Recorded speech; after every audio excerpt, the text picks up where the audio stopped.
तो आज हम अपने चैनल मूवी बकेट लिस्ट में 2005 में आई द रिंग के सेकंड पार्ट को एक्सप्लेन करेंगे। द रिंग का फर्स्ट पार्ट जो 2002 में आया था वो हमने अपने चैनल में एक्सप्लेन कर दिया है। अगर आपने फर्स्ट पार्ट नहीं देखा है तो आपको सेकंड पार्ट समझ में नहीं आएगा। और सेकंड पार्ट में समारा की आधी कहानी है। तो मूवी स्टार्ट होती है द रिंग के 6 महीने बाद जैक और एमिली को दिखाते हुए, जो कि एक कपल थे। जैक ने वो कर्स टेप देख लिया था और आज उसका 7 दिन होने में कुछ मिनट रह गए थे। और जैक खुद को बचाने के लिए उस कर्स टेप की कॉपी बनाता है और अपनी गर्लफ्रेंड को दिखाने की सोचता है। लेकिन जैसे ही वीडियो शुरू होती है एमिली डर के मारे अपनी आंखों में हाथ रख लेती है और समारा का कर्ज एमिली पे शिफ्ट नहीं होता। अब जैक के 7 दिन भी पूरे हो जाते हैं और समारा टीवी से बाहर आके उसे मार देती है। अब हमें रेचल और एडन को दिखाते हैं जो अपना घर छोड़कर दूसरे शहर में रह रहे थे।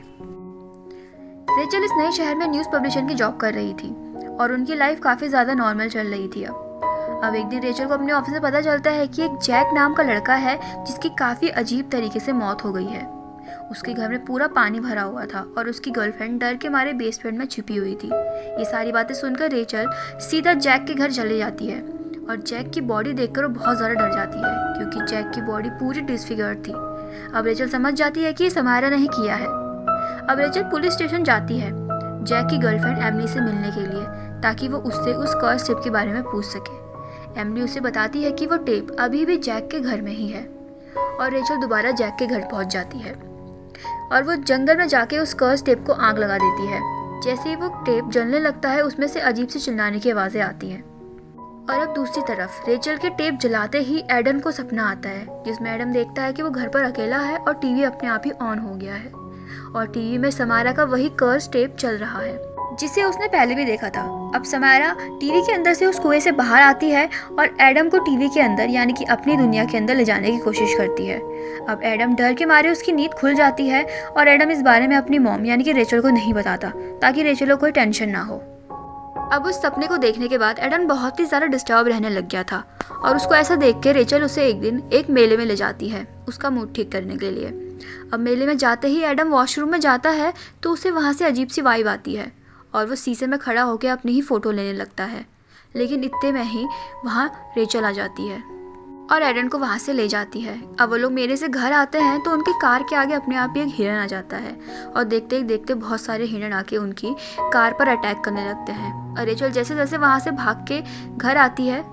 लेकिन अब घर आते आते एडन की तबीयत बहुत ज़्यादा ख़राब हो गई थी, उसका बॉडी पूरी ठंडी हो गई थी और रेचल एक नर्स को फ़ोन करती है।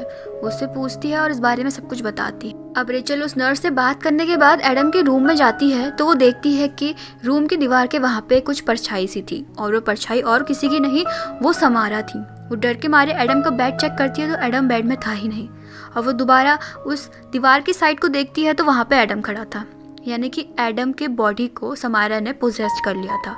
रेचल डर के मारे उस घर को छोड़कर अपने ऑफिस पहुंच जाती है और एडन उससे कहता है कि उसे बहुत ही ज़्यादा ठंड लग रही है।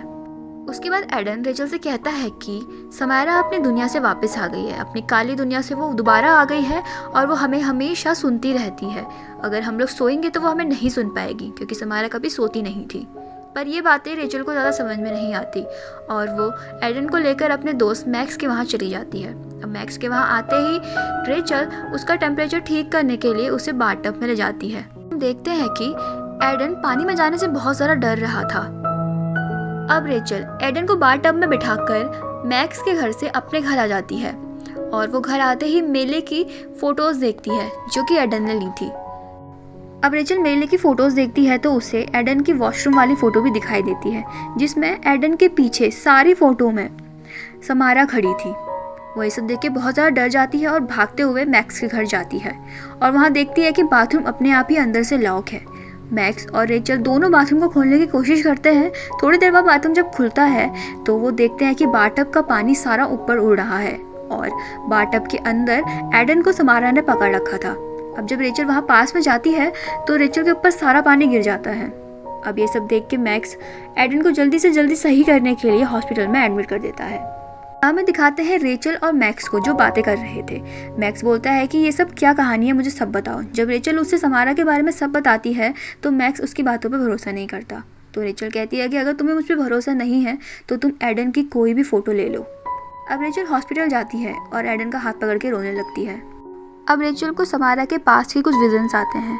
उन विजन्स को देख के वो दोबारा से मॉस्को आइलैंड पहुंच जाती है, जहां वो मॉर्गन्स के घर के बेसमेंट में जाती है और उसे वहां समारा के अडॉप्शन की बहुत सारी डिटेल्स मिलती हैं और उसे समारा की डायरी भी मिलती है, जिसे वो फॉलो करके एक ऑर्फनेज में पहुंच जाती है, जहां उसे समारा की असली माँ इवलिन के बारे में पता चलता है। वहाँ की हेड बताती है कि इवलिन जब यहाँ आई थी वो 8 मंथ्स प्रेग्नेंट थी और समारा का जन्म भी यहीं हुआ। वहाँ की हेड कहती है कि जब बच्चे पैदा होते हैं तो सब रोते हैं, लेकिन समारा कभी रोई ही नहीं, वो बस नहलाने के टाइम ही रोती थी। और वो बताती है कि समारा की माँ ने उसे कितनी बार पानी में डुबाकर मारने की कोशिश भी की, क्योंकि उन्हें लगता था कि समारा कोई पानी का शैतान है जो हमारी दुनिया में आ रखा है। इसी के चलते उन लोगों ने समारा को उससे दूर कर लिया और उसे एक मेंटल असाइलम में भेज दिया। और समारा के कुछ बड़े होने पर उसे मॉर्गन्स ने गोद ले लिया। अब ये सब सुन के रेचल मेंटल असाइलम पहुंच जाती है इवलिन से मिलने के लिए।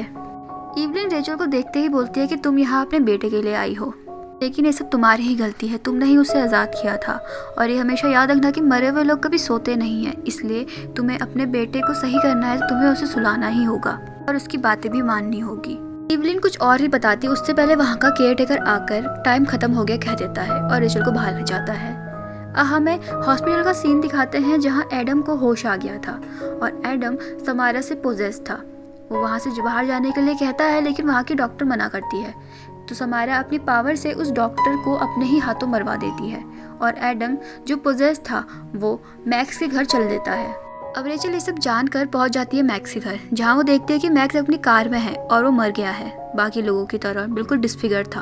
अब वो बहुत ज़्यादा डर जाती है और अंदर आती है और देखती है कि एडन टीवी देख रहा था।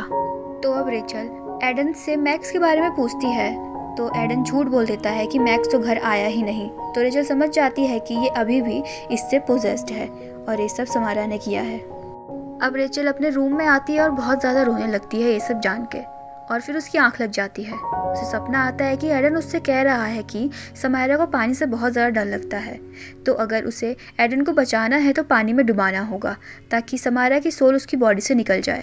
अब रेचल की नींद खुलती है और वो देखती है कि आधी रात को भी एडन टीवी देख रहा था, क्योंकि हमें पता है कि समारा ने उसे पोजेस कर रखा था और मरे हुए लोग कभी सोते हैं नहीं। तो अब रेचल एक प्लान बनाती है और अपने लिए और एडन के लिए सैंडविच बनाती है, जिसमें वो एडन के सैंडविच में नींद की गोलियां मिला देती है।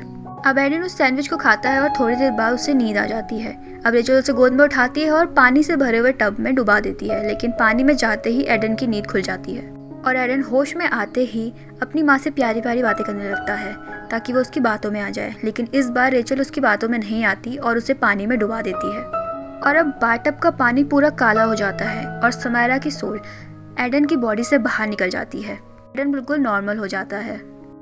अब फर्स्ट पार्ट की तरह हमें लगता है कि सब कुछ ठीक हो गया है, लेकिन थोड़ी देर बाद उनके घर का टीवी खुद ही ऑन हो जाता है और वो वीडियो चल जाती है और समारा वही कुएं से बाहर निकल के एडम को लेने वापस आ जाती है।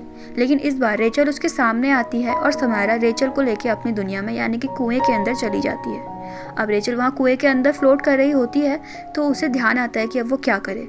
अब रेचल को समारा की माँ यानी कि इवलिन की बातें याद आती है। इवलिन ने उससे कहा था कि तुमने ही उसे आज़ाद किया था। तो रेचल को याद आता है कि फर्स्ट पार्ट में उसी ने ही उस लिड को हटाया था और अभी तक कुएं का लिड बंद नहीं है, इसीलिए वो हमारी दुनिया में आ जा रही थी। और कर्स टेप के जलने के बाद भी समारा को कोई फर्क नहीं पड़ा। अब रेचल उस कुएं की दीवार पर चढ़ने लगती है और उसके पीछे पीछे समारा भी आ रही थी, लेकिन समारा के पहुंचने से पहले रेचल उस कुएं के लिड को बंद कर देती है।